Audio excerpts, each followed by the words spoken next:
আসসালামু আলাইকুম রহমতুল্লাহ। আজকে হচ্ছে নভেম্বরের 14 তারিখ। আজকে আমরা দ্বিতীয় দিনের মতো ধান কাটতে যাব। ধান কাটার জন্য খুব সকালে উঠেছি এবং বাসা থেকে বের হয়েছি। রাস্তা দিয়ে যাচ্ছি, আমি সাইকেলে করে যাচ্ছি আর কি। যেতে যেতে এই যে পাশে একটা গোরস্থান আছে, এখানে আছে আমাদের এলাকার গোরস্থান।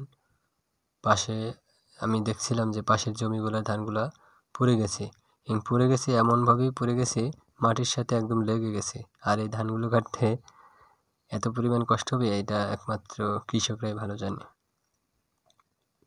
আর এখন যেহেতু শীতকাল, খেজুর গাছ, রাস্তার ধারে খেজুর গাছগুলো কেটে ফেলেছে, ঝরে ফেলছে। আপনাদের এলাকায় কি বলে তা তো জানি না। কিছুদিন পরে হয়তো হাঁড়ি পাতবে এবং রস হবে, এখান থেকে অনেক সুন্দর মিঠাই পাবে মানুষজন। আমি ছুটেছি আমার গন্তব্যে, আমার জমির দিকে। আর এই জমিটা হচ্ছে আমার বাসা থেকে অনেক দূরে। আমরা বেশি না, আজকে 3 জন কাজ করব মাত্র, আমি, আব্বু আর আমাদের আরেকটা ভাই। মানুষ পাই নাই যেহেতু। যাচ্ছি, যেতে যেতে এখানে এক পিচ্চির সাথে দেখা হয়। তখন ওরে বলি, এই কী অবস্থা, তুই এখানে কী করিস এত সকালে? তো বলছিল আমি এমনিতে আসছি। আর সবচেয়ে বড় কথা হলো যে আমি দেখছিলাম যে রাস্তার ধারে যে ধানগুলা এইভাবে পড়ে গেছে, মানে ম্যাক্সিমাম জমির ধানই পড়ে গেছে, শুয়ে পড়ছে। এবং শুয়ে পড়ছে মানে একদম নাজেহাল অবস্থা।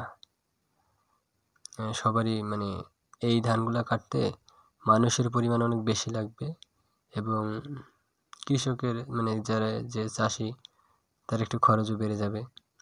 আমি সাইকেল নিয়ে যেহেতু আসছি, সাইকেলটা সামনে রাখবো।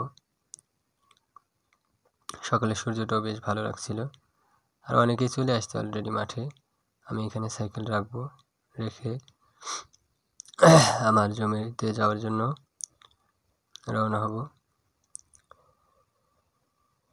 আমি যাচ্ছিলাম এই আমার পাশের এই জমি ধানটা এক চাষা কাটতেছে সামনে, উনি একাই কাটতেছেন। তখন আমাকে আবার জিজ্ঞেস করলো যে লোক আসতেছে কিনা, উনি আরও 2 জন মানুষ নিয়েছে ধান কাটার জন্য। তো আমি আবার তাকে জিজ্ঞাসা করতেছিলাম যে চাচা, আমি আমার জমিতে কীভাবে যাব?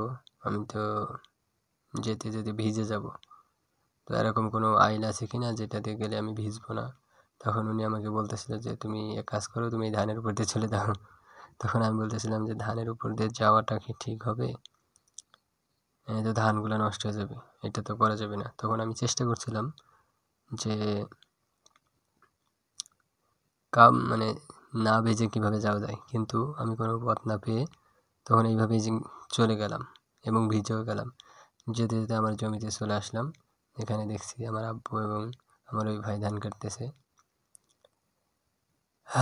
এসে দেখতেছি কি অবস্থা, ধান আমারটাও একদম শুয়ে পড়ছে।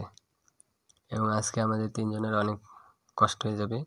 মানে এক কথায় খবর আছে, কেটতে কেটে বেলা 12টা বেজে যাবে।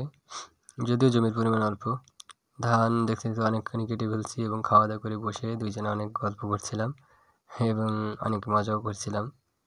উনি বলতেছিল যে এইখানে অনেক মানে তোদের ধান অনেক সুন্দর হয়েছে। দেখতে দেখতে আমাদের জমির ধান কাটাও শেষ হয়ে গেল। সবাই ভালো থাকবেন, আল্লাহ হাফেজ।